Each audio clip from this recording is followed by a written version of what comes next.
Rewind The Sports Rewind 60. Sports 60.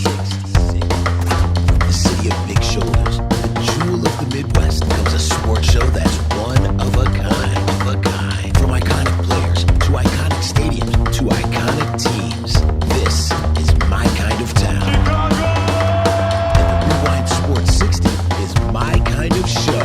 From Air Jordan to Sweetness to Papa Bear Hallis, this city works hard, but plays even harder. Danny Carlino and Jerry Riles bring you the Rewind Sports 60. Live. The Rewind Sports 60 starts now. It certainly starts now, ladies and gentlemen. Welcome to another edition of the Rewind Sports 60. We're broadcasting live from the illustrious studios of WCPT 820 AM in the beautiful, beautiful city of Chicago in the great neighborhood of Jefferson Park. This is another edition of the Rewind Sports 60. Streaming live on Facebook Live. Want you to be a part of this fabulous, fastest hour in sports conversation show. Our number is 773-763-9278, 773-763-WCPT. And let's get to our illustrious panel, ladies and gentlemen. You love him. He's not pitching for the Chicago Cubs. He's not on the on-deck circle. He's not even in Arizona. He's in the studios of WCPT. We love him. He is the marvelous one. He's Dan Marver. What's up, Marver? How are you, buddy? Oh, great. Hi, Jerry. Hi, everybody. Well, I didn't pitch today, but John Lester pitched 3 innings in a 7-3 win over Seattle. And you know who pitched for Seattle? Who was that? Our favorite guy, Carl Edwards Jr. Randy Johnson? No, Carl Edwards. Really? Yeah, he's with Seattle now. I mean, I didn't even know Stropey was with Cincinnati. You got to check these rosters out. But it's great to be here. And, you know, I was thinking it's March, and I know the Cubs, for the first time in history, of a home game in March. I thought it was going to be today. I went out there, and it was perfect weather. They didn't have a game. Oh, my goodness, it was perfect weather. 60 degrees in the beautiful city of Chicago. Marvelous one. We'll talk a little bit about the Cubs. Talk about our playoff-bound Chicago White Sox, that's for sure. The Cubs still having problems with the Marquee Network. Not even sure if they're going to be on for opening day. We'll hopefully get an opportunity to chat a little about that, but we'll continue to chat as much. But they'll be on the ESPN tomorrow.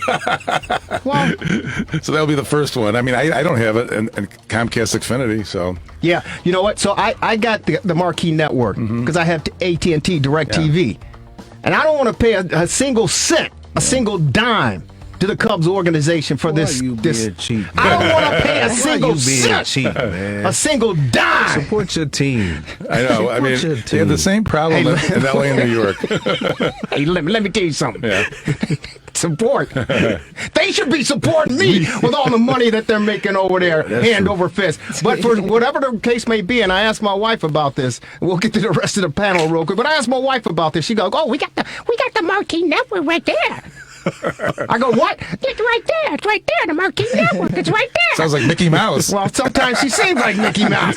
I'm looking for some cheese, okay? I go, "Wait a minute." I go, Lise. Did you call them and pay? "No, I didn't. I didn't call and pay." I go, "You sure?" But she didn't. But I got the Marquee Network. I'm like, hey. So one thing, there's something going on, Marvelous. Yeah. There's some funny business going on. Okay. Could be. Either the Cubs are pulling a fast one on me with DirecTV, right? And they put the charge in there already, or DirecTV, AT&T was already scamming me. Could be both. Either you're pirating them or they're pirating you. I don't know.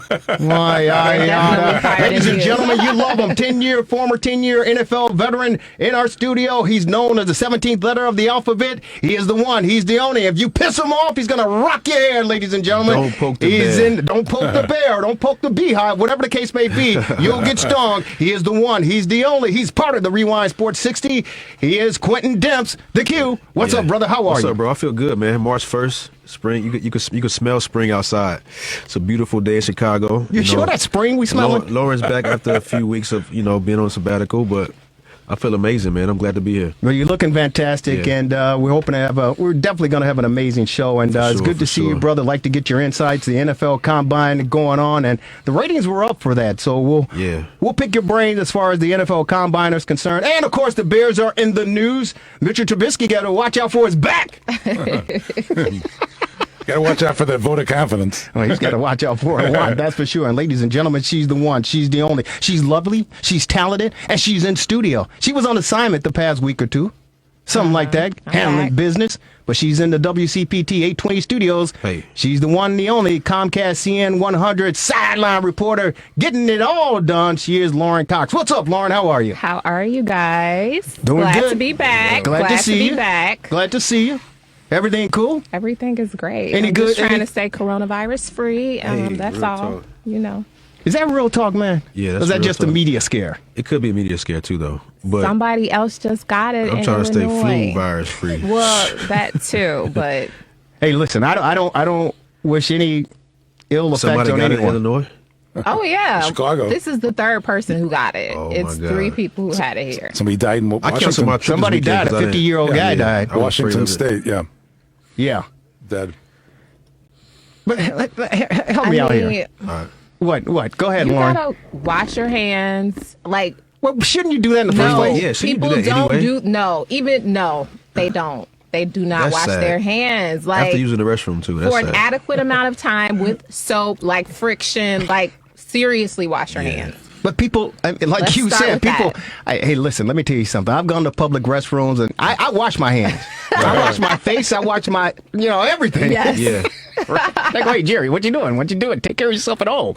But I've seen guys go in. They'll do number 1 cue. They'll do number 2. And not even come, and yeah. then go to the door, grab the handle, and go about their business. Yeah, you And know, then I've seen cook it, your food. especially in the Come locker on room. now. Yeah. I ain't gonna say no names, but grown men, man, See, y'all gotta Lauren, tighten up. Lauren, why would you paint that visual? I'm serious. Why would you do that? It's not a Hey, joke. Lauren, they digging in their nose and everything. You want some? Hey, Lauren, This is you not want some the time secret for sauce? that. This You is want not some the secret time. sauce? Sports, man. This Sports. is not time for that. I don't know. Hey, no, Q, come on now. This is a public service announcement. The PSA. coronavirus is out there. PSA. Yeah, the coronavirus is out there, and we got to protect our We do. listeners. We do. How about restaurants and banks? I mean, who knows what's going to happen? Well, in the banking industry, you talk about the exchange of Money, currency yeah. and money. There's so much churn. That's right. On passing of currency, What? it's They're ridiculous. talking about having the tellers use gloves. Oh, really? Yeah. Yeah, I've- for it's- sure. yeah. That's in that pipeline. Well, just make sure they don't have any sticky fingers, Yeah, I man. know. Come on now. They closed the Louvre. Get out of here. Yes, What's the Louvre? in Paris. It's Mona Lisa. You probably is there. You, I thought it was a club down on Rush Street. They fancy stuff. No, it is serious. Yeah, it is. But I'll tell you now, marvelous. And we got to say hello to the one, the only, the Italian stallion. He's Danny Carlino. What's up, Carlino. DC? Good evening, Jerry. It's good to be here once again. I'm in the penalty box this week. It's okay. 630 area code, baby. I'm on quarantine. And for Q, he said, "What's the loo?" I think isn't that how they say a restroom in England? Oh. I'm just kidding. Oh, yeah. Because we're talking about washing hands and stuff like that. I like your Mickey or Minnie Mouse impression there for your wife. Well, you know I what? bet you think you sound pretty goofy most of the time yourself. Yeah, so. there's no question about it, Danny Carlino. She and her girlfriends, they're coming from Champaign, actually right now, driving on I-57 back up north because they took in the Illini game down at Assembly Hall. Is it still called the Assembly Hall? Is it called State Farm Arena they now? beat Indiana, yeah. Does Jake run that place? That was 3 a.m. only. Jake from State Farm. We can't miss Jake from State Farm. Oh my God! I don't even want We should call it the Jake. Yeah. Well, right now they want to call it the Shake because Illinois they're playing halfway decent basketball. I actually see them if they stay healthy. I actually see them. Mm-hmm. And Marvelous, you can help me out with this. Hopefully, we'll get a chance to talk some high school basketball with the playoffs coming up for sure, along with Lauren Cox. But I truly believe, depending on the region and the seeding for Illinois, I think they could potentially be a Sweet 16 team. It's a crazy year because you've got two teams from mid-major conferences, namely San Diego State and Dayton, who are ranked in the top 5. So anything can happen. It seems pretty wide open. I don't think there's a clear-cut favorite. So on a given night, Illinois, and a given night in the Big Ten tournament, Illinois could lose. It's crazy. Well, that's the thing. You got 8 teams in the Big Ten who are vying for the double bye. Yeah. And there are only 4 positions available. Ohio State took care of that team up north this afternoon. So it is jam-packed as far as the Big Ten Conference is concerned, which is considerably, no question about it, the best conference in all of college basketball. Hopefully we get the opportunity to talk about that. But Carlino, good to see you. Glad you're back in the saddle again. And, let's get right down to it. The first thing first is I touched on it. And this is, he's a good friend of yours, Quintin Demps, Q. But the Chicago Bears, reports are coming out that they may be bringing in a veteran QB to challenge Mitchell Trubisky for that starting job as far as the Bears quarterback position is concerned. Yeah. Your thoughts on that? That's good. I think it's good for Mitch. I think some pressure on his heels is going to be good. Hopefully the pressure brings out the best in him. Because to me, this is like his last year to really prove himself. If he's what he's going to be, what kind of quarterback he's going to be. So I think the competition is going to be good. It always brings out the best in a player most of the time. So that's a good move. I just hope they don't bring in the wrong one. That's not healthy for the team and for the organization. But who's the wrong one? Somebody who may not fit the aura or fit what they're trying to do. That could be toxic. Two quarterbacks. One that's doesn't know his role. What if he comes in and wants to start, but they like you can't start? It's gonna be bad. That's gonna be a media frenzy. Right. What if we get Tom Brady though? Well, I don't. The other thing is money. They're gonna have to decide in his 5th-year option for 2021, but it could cost them as much as $31 million. Yeah. So you mean Mitchell Trubisky? Yeah, right. Yeah. I mean, Dalton will be available in Cincinnati because they're going to draft the kid from LSU. Right, exactly. Burrow. Joe Burrow. Yeah. So it depends on what they bring him here for. They bring him to compete, to start, or just to push him. No, I think on the surface, and you talked about the media, I think, and Lauren, I want you to jump in as well. I think what the Bears are saying media-wise publicly is that they're going to bring in a veteran quarterback to push Mitchell Trubisky because Ryan Pace already said he's our starting quarterback going into 2020. He's already verbally stated that publicly to the media. So he's planting the seed right then and there. So they're going to paint the picture that this veteran quarterback, regardless of whoever he is coming in, is going to help push Mitchell Trubisky to make him a well-rounded, as much as possible, NFL quarterback. Yeah. Which I personally, Lauren, I don't buy into that. No, what do you see? They're trying to recreate what they did with Tannehill. Basically, it's like, come on, are you what took you so long? Like, come on. So they're, trying to push him. At the same point in time, they're hoping they could, worst case scenario, get a situation like what happened in Tennessee. Yeah. And, they feel like they'll have a win-win, but I don't know. Yeah, that's true. I'm happy to see it. That was good. That was good. Well, I mean, you're right, Lauren. It's like they're trying to catch lightning in a bottle to see what how Tennessee was able to make the transition. Tannehill taking over for Marcus Mariota, and Marcus Mariota is one of the quarterbacks who the Bears may be looking at to come in here to challenge Mitchell Trubisky. They're the same guy. They're the same guy? They're the same player. Yeah. They're the same exact player, yeah. Really? They're the same exact quarterback, bro. Why? Oh, can you elaborate? Because honestly, yeah. With and I know the NFL is a different level. Yeah. But with the body of work that Marcus Mariota was able to put together on the collegiate level compared to the body of work that Mitchell Trubisky was able to put together on the collegiate level, it's like day and night. Now you see them coming into the NFL, and Marcus, there's no question about it, he's struggled. You're right. But Mitchell Trubisky has really struggled. So I don't share with me why you think they're the same quarterback. Well, Mitchell hadn't lost his spot. Marcus lost his spot. Because he's not going to lose to Chase Daniel. He's not going to lose to him. I just think they're the same quarterback. They both got to get out the pocket. He might lose to Lauren or me or Marver or Carlino, but he's not going to lose to Chase Daniel. Both of their strengths are their legs, right? Get out the pocket and throw it down. It's their strengths, right? Both of the weaknesses, they're not tall enough and they're not really pocket passes. Right. So they got the same strengths, same weaknesses. It's the same quarterback.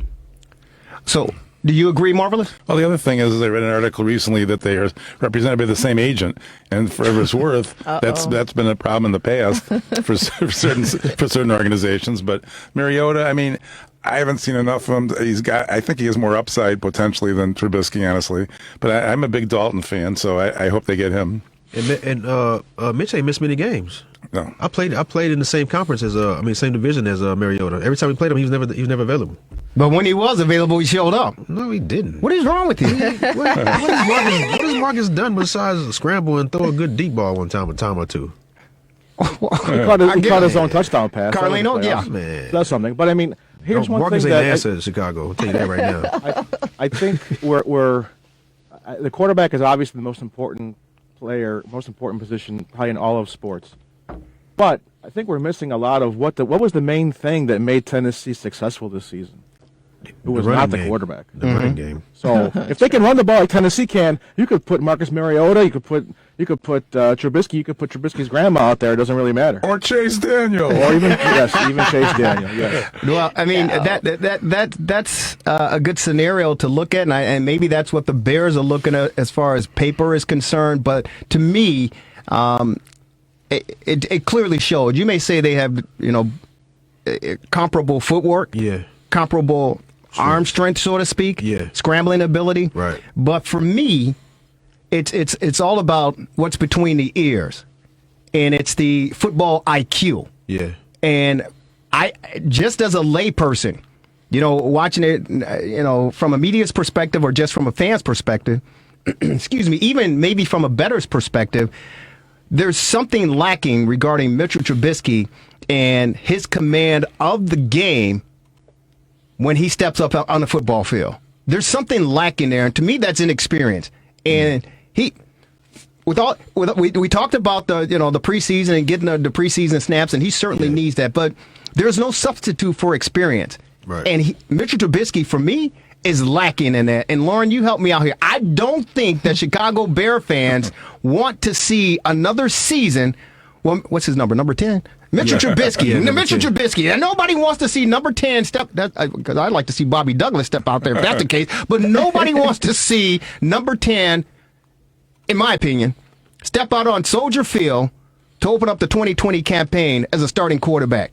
I don't think most fans in Chicago want to see that, Lauren. They knew that they couldn't do that again because it got really bad. Like when he was playing bad in the beginning, like they were dragging him, and people are not going to stand for that this year. It got pretty bad in the beginning, and then, they kind of ebbed and flowed, and, we saw how the ending went. But the fans weren't going to go for that. You see the Bulls fans are calling for management to leave every second. So, the Bears like, wait a minute, we can't have this heat. With social media and how people are now, fans, will go off. So that's why they're trying this little. No, you bring up a great point. His back game plan, because they know it's not. We can't have another repeat of last year. Yeah, they. Unacceptable. I hope they know that. Let's say that. Let's hope they know that. And I think they do. Q, you had an experience to go through the NFL Combine. Coach Matt Nagy said that now that the dust is settled, so to speak, that he's reevaluated himself. He's learned a lot, and he's going to be, and I'm paraphrasing, he basically said he's going to be a little bit more open-minded about his approach because he had the blinders on and he was stubborn. Right. Now he has an opportunity to reflect on everything, and he thinks maybe he should be a little bit more open-minded moving forward. Yeah. As far as the NFL Combine is concerned, they said the ratings were up this past year because of some adjustments that they made to attract more of the fans. What was your experience like in the NFL Combine? I felt like a dog. They really outside of the drills and stuff, they wake you up at 5 a.m. to go through all these medical exams. I'm talking about, and they don't feed you. You go through all these medical exams because you can't eat, join your blood and stuff like that. So they don't feed you for a while. What's a while? Man, it's so many of us. It's probably until after you perform. Makes you hungry. There's snacks around, but they don't feed you, right? And so you just feel like a pet, man. Everybody's touching on you. Everybody's looking at your body. Everybody's judging your character. I can only imagine now. They probably got the tweet. They probably got a room full of tweets. Like you tweeted this last week. Mm-hmm. So you kind of feel like it's a job interview, right? So you feel like I felt my kind of way, but all in all, it was a good experience. It was good. Like you're there with your peers. Everybody's there, the best of the best, and we're competing. Trying to see who can run the fastest 40, especially with the DBs. We the best. We're the best in the world. So but it was good. It was it was never positive from it, but I did feel like a dog for a little bit. Like, did you? So hold on, Q, for a second. Touching my toe too, man. Leave my toe alone. So you say they don't feed you? No, they don't feed you. So before you do your 40, do they say ready, set, go? Do they shoot like a starter's pistol off, or do they just hang a stake out in front of you and go? No, you just line line up, man. You got a jersey number on, right? You know, you taking pictures like this, you to the side and everything, man. It's it's an experience to say the least, right? Like, it's an experience, you know. And there are a lot of athletes now. Chase Daniels, not Chase Daniels. That should be like the word of the day. When where's Kelly Lee? he's slowly turning around like Niagara Falls, like Mo from the Three Stooges. But there are a lot of athletes who are avoiding the combine. Because why? Because partly of what you just described. Because they said basically it boils down to the interviewing process and the nutrition aspect of it. Everything else, it appears that it's irrelevant. And a lot of guys, i.e. Mitchell Trubisky, won the second overall pick in the draft because he impressed at the combine. At the combine, he impressed General Manager Ryan Pace in the interview session. So we're going to blame Trubisky for ruining the combine? The interview session impressed them. That's why they went. Yeah, because they said those are the two determining factors as far as an athlete rate going up or going down is the interviewing and the nutritional aspect of it. Okay. Basically, so all of that wind sprints and all of the the lifting and the jumping and all that's irrelevant. That's false. Based on the two major and important factors. You got to say depending on position. No, I'm telling you what they said. The overall aspect of it is that ain't right. I definitely that's terrible. Well, here, not Bill Parcells. What's the Belichick? Bill Belichick, and who else? Nick Saban. They said the same thing? No, they said that the combine is useless and ridiculous. Exactly. I'm paraphrasing again, but they said it's useless and ridiculous. Yeah. Why do you say that? I don't think it's useless and ridiculous. I just think it's like it could be too much at times. I think I like the fact that you get there with your peers and compete like that. To me, that's really good. To me, that shows like you can stand out in the crowd right there, especially with skill position, like who's running the fastest, who knows getting out his break the fastest, who can keep confidence when he slips down and fall, like stuff like that. Like you want to see that player you're going to invest in, like handle himself amongst the best of the best. Right. You know what I'm saying? To see how much money you're going to get, pretty much. So I think it's good in that aspect, but as far as like all the other stuff, I agree with Bill. Them. You know what, and that's a good point that you make because it raises again. Mitchell Trubisky moved up, and that's a whole new fiasco, different fiasco that we talked about as far as moving up. But he was that impressive in his interviewing that Ryan Pace said, "This is the kid that we want because I love his demeanor." Right. That's where I think some people speculate the problem arises is the fact that. You talk about the dollar value. Yeah. And a player could go up or down based on certain criteria regarding the NFL Combine. Yeah. And so if you think about the money that Mitchell Trubisky made. Right. Think about the money that he made because Ryan Pace fell in love with him because of the interview. Right. So there are a lot of people with their jobs on the line, whether it's a GM, whether it's a scout, whether it's a front office person. So when you talk about all these things that happen during a combine, whether, you can't eat, you got to run fast, you got to jump high, you got to lift this, you got to do that. This is all based and staked on everybody's viewpoint on you. Yeah. We say Quintin Demps. Yeah. Well, Quintin Demps, he runs a 4.3. Oh, he's strong. He can bench, what's your bench like? 375, 425, something like that? Yeah, it's unbelievable. His leg press. He can. What's your leg press like? 550, 625. Were funny though. My interviews. What were your interviews like? Man, I had two interviews. I had one with the Cardinals, one with the Eagles. Right. I was so cocky, man. I came in there like, man, what's up, man? I came in there with Andy Reid. That's probably why I got drafted too. My interview was probably so good. He liked my cockiness, my confidence. Right. You know what I'm saying? So I can see why that. But you can also as a player, you can also like invest in being taught how to have an interview well. You should. No, you got to just go be yourself, man.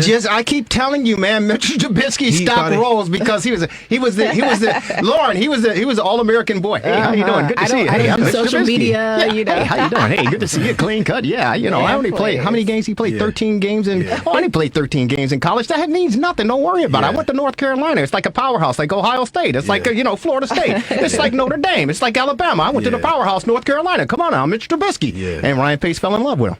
You know what the Eagles asked me? They said we got a guy by the name Brian Dawkins on our team, and he doesn't like to cuss. What are you going to do if he tells you to stop cussing? And you said what? I was like, I'm gonna stop cussing, man. That's Brian Dawkins, man.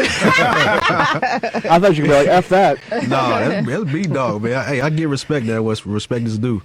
So I do remember that question though. But you said you came in there a little bit cocky, huh? Yeah. When I left, I was like, where my shirt at? You didn't give me a bag? Somebody just came out who like was gonna go first round or something. He came out with a whole backpack. He just sent me out. Bunch of swag. Yeah, I'm like, man, where my stuff at? Not even a towel? Yeah. Nothing? Chumps. Really? They didn't give me nothing. Nothing.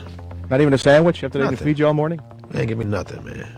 Who was your agent at the time? Can you share with that? You want to share with us? Yeah, I had a few different agents though, man. I fired agents left and right, man. Really? I had Drew Rosenhaus one time. I had a guy named Dave Butts, who was my recent agent. I had Jeff Nagy. Oh, really? Jeff Nally. Yeah, I had a few different agents.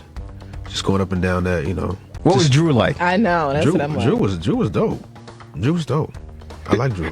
Okay, describe that for our other audience. Okay, Drew was aggressive. Drew didn't take nothing. Right. And Drew, you know, he told you what it's going to be, what it is. Right. You know, so you want somebody to shoot it straight to you. He shot it straight. Right. Yeah, all the time. And he ain't friendly with these teams. Like he ain't Right. friendly. Like you know, my players come first. Yeah. So He does not play from any. my experiences. No. From our experience, ladies and gentlemen, this is the fastest hour in sports conversation. It's our Sunday broadcast of the Rewind Sports 60. Yours truly, Jerry Riles. He is former NFL 10-year vet. He is in our studio. He is the man, our NFL man. He is the 17th letter of the alphabet, Q. He's Quintin Demps. And, of course, the marvelous one, Dan Marver. She's the lovely, talented Lauren Cox of Comcast CN100. And the Italian Stallion, Danny Carlino. When we come back, we've gone to the NBA, ladies and gentlemen. He is the good doctor. Only one of 3 retired NBA stars, we'll say stars, who's earned a doctorate degree. He's Dr. Lloyd Walton. He'll be on our TRS60 hotline talking Bulls, talking basketball. Keep it locked in. That Marvelous. doesn't count Dr. J, though. Doesn't count him. It's the Rewind Sports 60. Lock it in. You're watching the Rewind Sports 60. Go Bucks! Woo! It's the end of the quarter. Time for a break in the action. The hottest sports panel in Chicago will get back to the fast-paced action, streaming live on Facebook Live. We're back at it after this quick timeout. So don't you dare touch that iPhone, Android, iPad, Mac, or PC. Lock it in.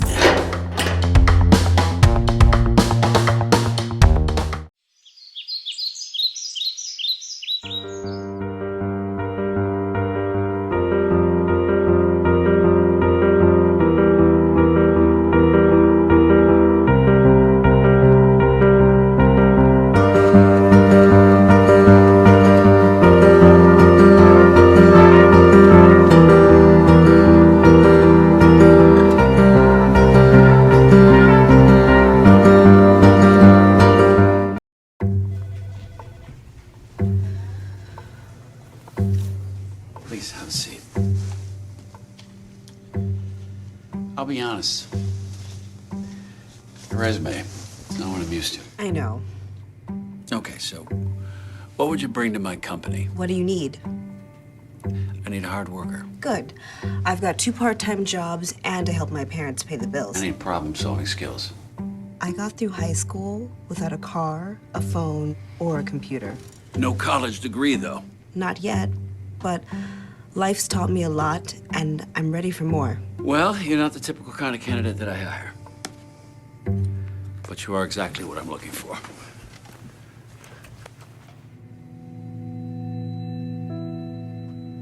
Your company could be missing out on the candidates it needs most.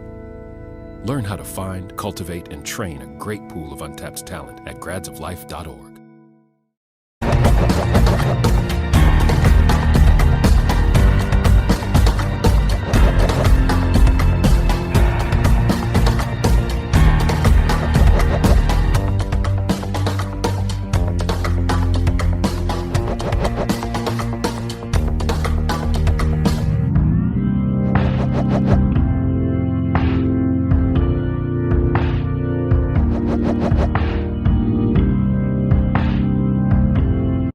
If it's Chicago sports you want, you're in the right place. Hello, Chicago! The Rewind Sports 60. That's the best in the city of Chicago. Welcome back to the Rewind Sports 60 live with the best sports panel in Chicago. Lock it in. It is the best, ladies and gentlemen. Lock it in. This is the Rewind Sports 60. Yours truly, Jerry Riles, WCPT 820 AM, along with the fabulous panel, the marvelous one, Dan Marver, the 17th letter of the alphabet, Q, Quintin Demps, our NFL analyst, and, of course, the lovely and talented Comcast CN 100 sideline reporter covering high school basketball here in the Chicagoland area. She is Lauren Cox. And, of course, the Italian Stallion, DC. He's Danny Carlino on our TRS60 hotline, folks. I love this guy. He's fantastic. Doc. Dr. Walton. Here's our NBA analyst, Dr. Lloyd Walton, only one of 3 former retired NBA players who's earned a doctorate degree, and he's earned the right to be on the Rewind Sports 60 as our analyst. He's Dr. Lloyd Walton on our TR60 hotline. What's up, Doc? How are you, man? Hey, everybody. How you guys doing? Good, man. What's up, Doc? I'm good, man. No complaints at all, man. The weather is changing, Q. The Yes, weather it is. changing, bro. Thank God. It's almost time for me to hit that damn ball, man. Hit that golf ball. My man. It's good to hear you, brother. Hey, you know what? When you came out, you played your collegiate ball at Marquette. You're a Chicago homegrown product. You went over to the Catholic League and played over at Mark Carmel. But when you broke into the league, because we were just talking with Q, Quintin Demps, about the combine and transition from collegiate ball to the National Football League. What was your experience like? When you got drafted and you laced them up and you were playing in the association back during your time. What was that experience like for you? Well, I was pissed off. I was the 40th pick, and the late Jerry Krause had not become the general manager of the Chicago Bulls. In fact, he was the runner for my then agent, Arthur Morris. So he courted me for probably 4.5 months. I'm getting a call from Jerry Krause 3 times a week in my dorm room. So his projection was that I would be a late first-round pick, early second-round pick. And the day of the draft, I could not have been more disappointed, particularly since he had gotten elevated or taken a job with the Chicago Bulls as general manager like a week before the draft. Mm-hmm. So I just know I'm going to be picked by the Bulls, and I'm going to be playing in Chicago. Their first pick was a no-brainer. They selected Scott May, who was Player of the Year. They had just won the national championship in Indiana. So which was a bust. The second pick came, I just knew I was going to be drafted by the Chicago Bulls and Jerry Krause. And he picked a guy out of Missouri named Willie Smith. And Willie Smith was so good, he didn't even last past training camp. So, well, you know what? And look, let me just say this to Jerry. It's in my book how pissed off I was that he could do this to me. You caught me for 4 months, and then you draft this guy out of Missouri, and he doesn't get past the training camp. Yeah. So yeah. I wasn't feeling real good about it. Well, you know what? I don't blame you for being pissed as well. And Chicagoans were very, very pissed. Because we thought we were getting a diamond in the rough, so to speak. When you talk about the Bulls drafting Scott May, of course, what Indiana did, what he was able to do. This guy was, the face to college basketball, and now he was drafted by the Chicago Bulls back in the day, and he was, to me, in my opinion, there could be some people out there, and if they disagree with me, something's wrong with them. But Scott May was one of the biggest busts. Chicago, marvelous. You tell me what you thought of. Scott May was one of the biggest busts. Well, just goes to show you. I mean, he was a star in Indiana. Yeah, you never know. He was such a big bust on the professional level. It was unbelievable. Yeah, that's right. It was unbelievable. Let me say this. Indiana was ranked number 1 in the country. It's the year that the last team that ever went undefeated in college basketball. We were ranked number 2 in the country. And unlike today, when they take the top 4 teams and they make them the number 1 seed in the 4 regions, they put you in the same region geographically of where you're from. So Marquette's in Wisconsin, in the Midwest. Indiana's in the Midwest, obviously Bloomington, Indiana. So they put us in the same damn region, so we wind up playing for the championship of the region as opposed to playing in the national championship or in the Final Four. Right. So they got smarter years later. But let me just say this about Scott May. Player of the Year, I thought they had an unbelievable year, obviously, because nobody else has been undefeated. But I think he did sustain a few injuries early on in his career, which probably stagnated his growth and his development as a pro. Having said that, he didn't pan out, and in your words, Jerry, I guess he was a bust. No, he was, and you're absolutely right. He did sustain some type of injuries on his transition as far as the NBA was concerned, but that's the thing. The fans were patient enough, and Chicagoans, we were patient enough to, to see him through this, weather the storm with him, but he never, ever came even close to his ability from what we witnessed in the collegiate level. And that's why I said he was, one of the biggest busts as far as Chicago Bulls draft was concerned, because he just never panned out to be to the expectations that many of us, were looking forward to see as Bulls fans back in the day. But let's fast forward to the 2020 post All-Star race for the playoffs. And your Milwaukee Bucks, man, there's Marvelous. You just shared some news with us during the break. Can you share it with the class? What news? As far as the record and shooting for 72. Oh yeah, Milwaukee. Come on, stay with us, man. Yeah, Milwaukee. The Milwaukee Bucks have a chance. They have 52 wins. They need to win 20 more to hit that 72 mark, and they really are moving. Not silently, and they're doing really well this year. I mean, I didn't know that. Yeah, they're far and away have the best record right now. They're 52-8, and the closest is the Raptors at 42-17. You know what, Doctor? Are you surprised that no one has really mentioned that? We know what happened with the Lakers back in the day. We know what happened with our own Chicago Bulls shooting for that 72 mark, but no one has said really much a peep, and Q just said it. He didn't know that. A lot of people aren't focusing in on that. The media's not talking about it. The fact that they're quietly pushing toward that 72 mark. Are you surprised? I'm not surprised, but we're too far out. Dan said, right now they're at 60 games, right? It's an 82-game season, so you're talking about 22 games left, and they have to win 20 of 22. Now, what happens is, in this long of a season, you get to about 62, 63 games, are you going to start playing guys less minutes because you're getting prepared for the playoffs, or is the record more important? I think getting prepared and ready for the playoffs is more important than getting the 72-game win season. Yeah, I agree with you, but Golden State was taking a shot at it as well. We know back during their run for it, and we know what they've been able to do with that Steve Kerr-led team. But let me ask you this question, and Q, you could jump in as well as far as motivation is concerned, because James Harden just said the other night, he said that Giannis Antetokounmpo is that, he goes, if I was 7 foot, I'd be dunking all the time as well. And Giannis was like, hey, wait a minute, I got more than a game than just dunking the ball. Could that spark a little bit of bulletin board material and a little fuel to the Bucks and Giannis and say, you know what? Let's close out strong and show them that we're a complete basketball team. Well, he was only talking about one player. He wasn't talking about the Bucks team. True. And it doesn't really matter because one team is in the East, the other team is in the West. The only way that could possibly matter is those two teams wind up in the finals, and that's not going to happen.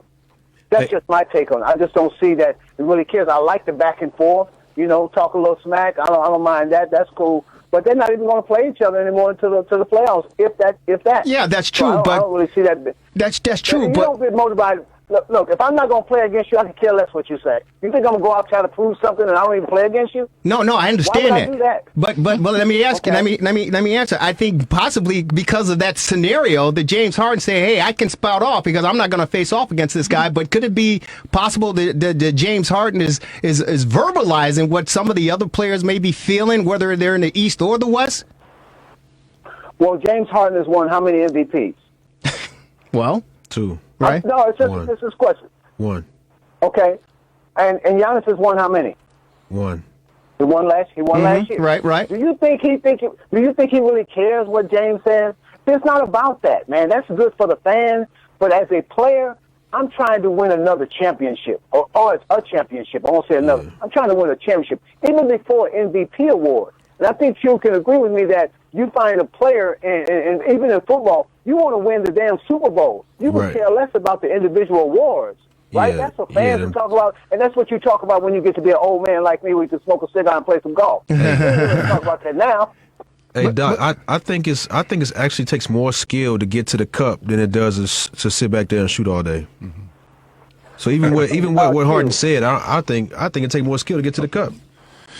And I agree wholeheartedly, Q. Yeah. Particularly in the way the game is being refereed today, right? You can't touch a guy, no hand checking, no bump, none of that kind of stuff is allowed. So basically, as I've shared many, many times, this is a game of horse and 21 from the playground. That's what I call it. Doc, this is Dan. I do one thing that the Bucks have going against them is they're done with the Bulls this year. but listen, they do play the Rockets on March 25th in Milwaukee though, so that could be kind of interesting. March 25th. Yeah. Let me say this. That will be interesting. Yeah. That might be worth a ride up to Milwaukee for me. Yeah. I'll go with you, Doc. I'll go with you if you're gonna go. So think about this. 7:30 tip. but Doc, think about this. Last year, of course, we know the success that Giannis had, and again, the critics came out and said, "Oh yeah, it's easy to go inside the paint and slam and do all that stuff," but he doesn't have and even the commentators during the playoffs, and that's one reason they felt that the Milwaukee Bucks were tossed was the simple fact that Giannis didn't have a perimeter game. And during the offseason, I believe you even went up and maybe worked with him. I don't know, but he started working on his perimeter game because of all the criticism that he faced after the team was upended. So that's why I asked the question with what's being chirped by James Harden. Does it get under their skin, not only in an individual player, but, if you're a team, you got your boys back and you're going to show, hey, we can play some ball. Well, I think Giannis knows, too, like, when you look back over the season, that how can I get better going to the offseason? Like, he knows that about his own self. Like, I can get better by, get my perimeter game better versus going to the cup all the time. So, it ain't really... I agree with you wholeheartedly. I think all players want to get better, and so they take their summers very seriously. But here's the deal. Early on in the season, Giannis made 5 3-pointers in a game. I was sitting with my buddy, okay? And my buddy's like going crazy. Giannis got his shot back. So I said, look, we're going to bet $100. Giannis will not hit another 5 3-pointers in a game the rest of this season. And I'm good for right now. You got 22 games left. That's not going to happen. That's not the kind of player he is. You can't just make yourself all of a sudden a 3-point shooter. Now, having said that, the blame to me does not go to Giannis for what happened against Toronto. The blame goes to the coach. You cannot have a team wall off the middle, not letting a player get in the paint like Giannis does all season. He should not be starting from the top of the key. It's too easy to defend him with multiple players. Yes, it is. You saw that in the playoffs. You saw that in the playoffs, too. Absolutely. Yep. That's my point. You got to start from the wing or on the baseline and get this guy on the move. And if Budenholzer, who I think is a very good coach, but he will be worth his weight in gold if he can make decisions in the game to move and change his strategy. If he can't do that, other teams already know. We wall off the middle, we're keeping Giannis out, and that's the bulk of their scoring right there. Yep. So if he doesn't do it, I can't say. The other thing that Giannis has to do is be a better passer. That's something that you can't necessarily work on in the summer, but you can become more aware of it. So when you get that ball in the paint in areas like that, the double team is coming, finding your open shooters. Now they've loaded up with shooters. Can he find them when he's in the heat of battle? Well said. Golly, that's well said. Doc, I saw the game when they played against the Hornets, and he went for 41-20. And I was too, like, well, skill, if you are tall, that gives you an advantage. But those other guys were tall, too. And he was just making it look like, that they were like a playground team. And I was like, no, this guy is just a million times better than the rest of them. Like, that's just what it is. And so that game really put things in perspective. And he definitely wanted to stick it to Harden. 41-20, come on. Yeah. Yeah. Hey. So, but let me ask you this. I don't know if this happens in football, but this is what happens in basketball. The season is so long, we're not going to focus on our other opponent. We're not going to pick them apart, right, in terms of our scouting and how do we take them out of their offense, what do we do to them defensively. But when the playoffs come and you're going to play a team 4 out of 7 games, that's when you really do your scouting and you figure out how you're going to defend, right? So things are going to change. Whatever happens during the regular season, we can forget about it. The playoffs will be entirely different. And again, if Giannis hasn't gotten better in terms of what he does with the ball in the paint and finding his shooters, and Budenholzer hasn't gotten better to make adjustments during the course of the game, the same thing is going to happen.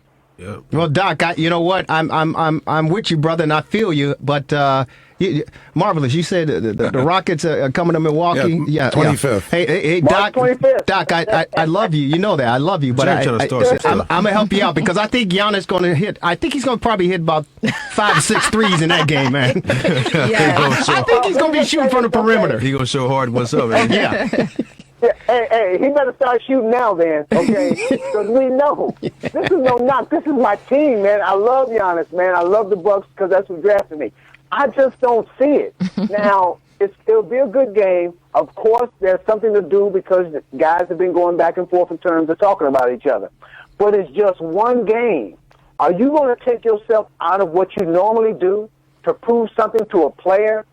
I just don't see it.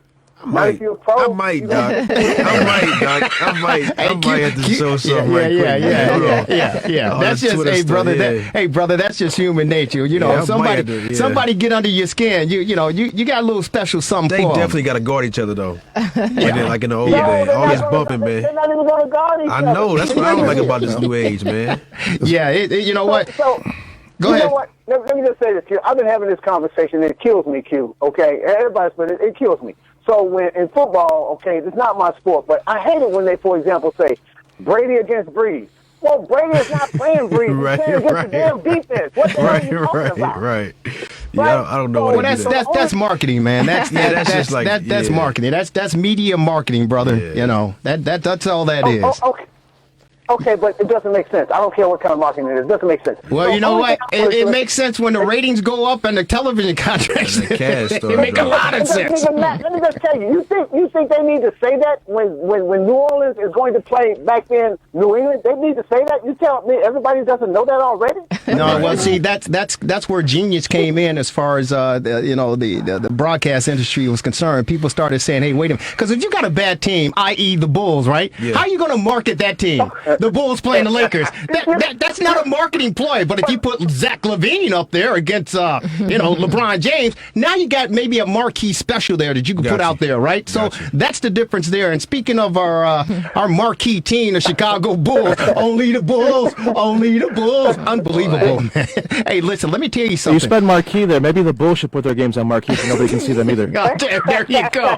There you go, Danny Carlino. Here, let me tell you something. The Chicago Bulls and Coach Jim Boylen are becoming such a butt joke of the national, the country. I watched some sports program last night. It's called, Up Late or Always Late with Katie something or another on ESPN. Mm-hmm. I have no idea who the young lady was. She had a studio audience of about maybe, literally, and I swear to you, maybe 8 to 10 people in the studio. Nolan. Is that what it is? I have no idea. I saw it last night, and I was like, what the heck is this? This young lady even made, they were making jokes about the Bulls and Jim Boylen. You and IQ on your podcast, a weekly podcast, The Association, we talked about why is Jim Boylen calling timeout when the Bulls are getting blown out by 15, 20, 24 points. He calls timeout with 7.3 seconds left in the game, 10 seconds left in the game. And it's like, it makes no sense to anybody. And Jim Boylen's like, well, I'm working on a situational thing. If I'm in a situation like this, the young lady said on her program, she said the reason and the Bulls are one of the top 3 teams as far as calling timeouts when a blowout during the regular season. Yep. The top 3 teams in the league. She said the reason that he is calling timeouts is because, they have the Portillo's hot dog challenge where the opponents miss 2 free throws, you get a free hot dog in the fourth quarter. Uh-huh. She said he's extending the fourth quarter so we can get free hot dogs. That's how bad it's gotten, Q. I mean, Dr. Lloyd Walton. That's how bad it's got that the national media making a fun of our team, the Chicago Bulls. It's not hard to make fun of them. They've won. They've lost twice as many games as they've won. Okay, you got a first-time head coach who has no idea what he's doing. Around the NBA, people are saying it's time to close the door on Paxson Gar. Okay, and I think they feel and know the same thing is going to happen. I can't believe Jerry Reinsdorf is so old that he doesn't know that. They've had a long time, a long tenure with the Bulls, but they haven't done anything really good in the last 7, 8, 9 years. It's time to make a change. And that's just part of business, man. We look at the end results. People are not coming to the United Center like they used to. Mm-hmm. We know that season tickets have been sold, but people are just not coming. They're not coming in there to park. They're not at the concession stand. They're not going to continue to take hits like this without putting a better front office together and then a better team. They can't continue this way. Yeah, you're right. I mean, they're 20-40. They're 3 games out of last place. I mean, the Cavaliers are 17-43. It's embarrassing. I mean, how much more embarrassing can it be when you bring in a visiting team and their applause is louder than your home team? Right. I mean, come on now. Yeah. This is getting to be ridiculous at this point. Yeah. We got 22 games left. The word is the decision will be made after the season. I'm just looking forward to see what that decision will be. It's got to be something because you're not going to be able to retain the good players that you have if you don't make a change. Yeah. And that's from top to bottom. And they that's have, in my opinion. And Doc, you're right. They have a pretty good team. I mean, if you look at it, they got to, it's not the team that I would have assembled, but the roster that they have, they're not really that bad. It's not like they're going to be championship caliber players, but they should be able to compete night in and night out in the NBA. You know, albeit if they're healthy. They don't have a bad roster. It's just that a lot of the game decisions and management is, in my opinion, poor. They're terrible. If you look at their roster of 12 guys, they probably have 8 first-round picks on there that were probably taken in the first 15 picks. That's a damn good foundation. I don't care who it is. That's a damn good foundation. I'm not even going to think about just making the playoffs. With that kind of a roster, with the right coach in place, they're looking at being in the fourth or fifth spot, and then building on that where you can compete for a championship. All those years that you won championships with the Bulls with Michael, it wasn't done overnight. There was a lot of dark days even when Michael came. So this thing is a process. It takes time. But you can't live in the bottom of the cellar every year and bring in coaches that don't know what they're doing. Yeah. Because you're still going to be there. Yeah. Hey, so Doc. They got to make some better decisions. Hey, yes, man, thank you so much. It's the fastest hour in sports conversation. Any closing thoughts before we say goodbye to you? No, I'm getting ready to watch the Lakers and the Pelicans. I watched the 76ers, and the Clippers beat the 76ers with shorthanded. This one kid had a great game, Shake Milton. And I just want to say this, a kid may happen in football. This kid doesn't get a lot of minutes. He started today. He scored 39 points. Yes, because sir. Most people say, this guy's on the bench. Can he play? If most guys in the NBA get minutes, he don't have to look over his shoulder. He can play with confidence. They can be starters, and they can play well. Yep. Unfortunately, you don't get it. Dr. Lloyd Walton. That's it. Dr. Lloyd Walton, Thanks, NBAPA senior counselor. He is our NBA analyst. Thank you so much, very much, man. We appreciate you. And we'll see you on Thursday for the Association podcast, your weekly podcast, broadcasting from Petalino. Thanks, brother. Thank you, Jerry. Everybody have a great week. You too, man. too. He's the best. Hey, before we get out of here, it's basketball fever, March Madness, March 1st. Yes, Hey, yeah. high school March basketball, real quick. Man, Marvelous, hey, listen, Carlino. Yeah, listen. In 2 weeks from today, 2 weeks from today is March 15th, which is the selections of the 68 teams that go to the NCAA. But before that, starting tomorrow, the boys basketball tournament for the 3A and the 4A starts. And over at Northwestern this year, they're going to have either one of the Chicago top teams, Simeon, who actually won the city title, could appear at Northwestern this year against either Bloom or Thornton or Homewood Flossmoor or somebody like that. But they'll be competing against Curie and Young just to get there. So that should be interesting. And then I'll be following the games up in the north suburbs. I'll be at the Maine East Regional where New Trier plays Glenbrook North and the winner plays Evanston. And the other high seeds in that group are Glenbrook South and Niles North as well as Loyola. So it should be very competitive. And I'll give you some reports from the scene next week. Sounds good. Lauren, any teams or any games stand out in your mind for Comcast CN 100? Just covering the games. It's just exciting to see the Chicago talent and how they're peaking at the right time and really taking things to the next level for the playoffs. There you go. It's exciting. Carlino, anything from you? Yeah, Mark Trustman might get his first XFL victory. The Tampa Bay team is up 16-0 in the second quarter. Thought you might want to know that. Hey, Gabe Salgado is off our TRS60 scoreboard update. That's why we don't have anything. We want to say thank you, everyone, for tuning in for the fastest hour in sports conversation right here at WCPT 820 AM every Sunday, 6 to 7 p.m. On behalf of the Marvelous One, Dan Marvelous Marver, and, of course, 17th letter in the alphabet, Quintin Demps Q, Lauren Cox, Comcast CN 100 sideline reporter, and the Italian Stallion, Danny Carlino, our producer, Devin Tingle. I'm Jerry Riles.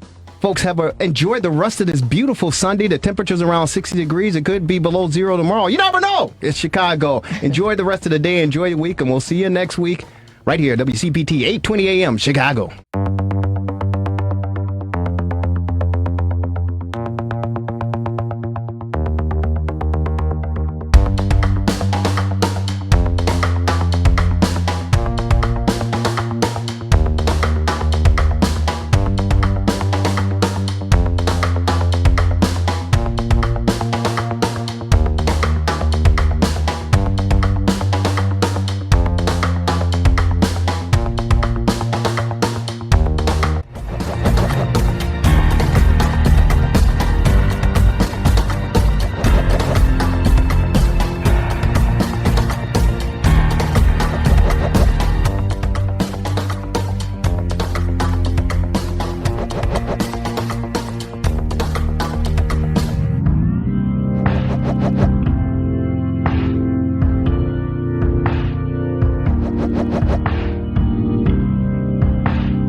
Please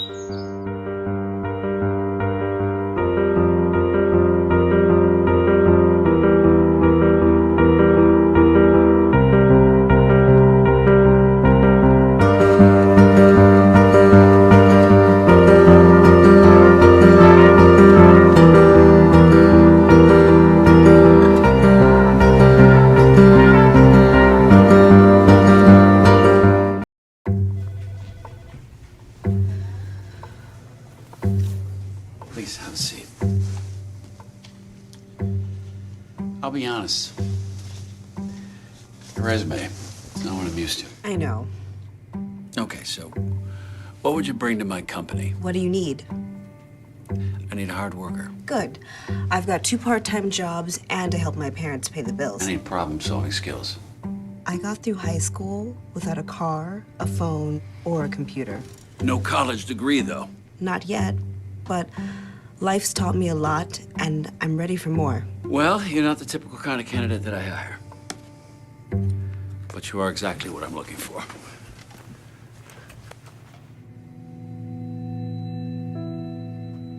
Your company could be missing out on the candidates it needs most. Learn how to find, cultivate, and train a great pool of untapped talent at gradsoflife.org.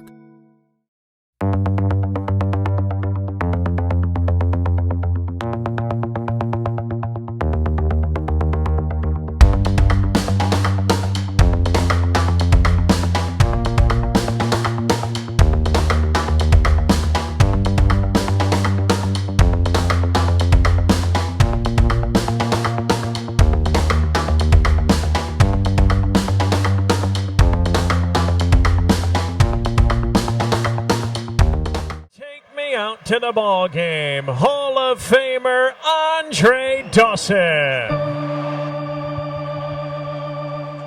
All right. Let's hear it from the greatest fans ever. On 3. 1, 2, 3. Take me out to the ball game. Take me out to the crowd. Buy me some peanuts and Cracker Jacks. I don't care if I ever get back for it's root for the Cubbies. If they don't win, it's a shame. For it's 1, 2, 3 strikes, you're out at the old.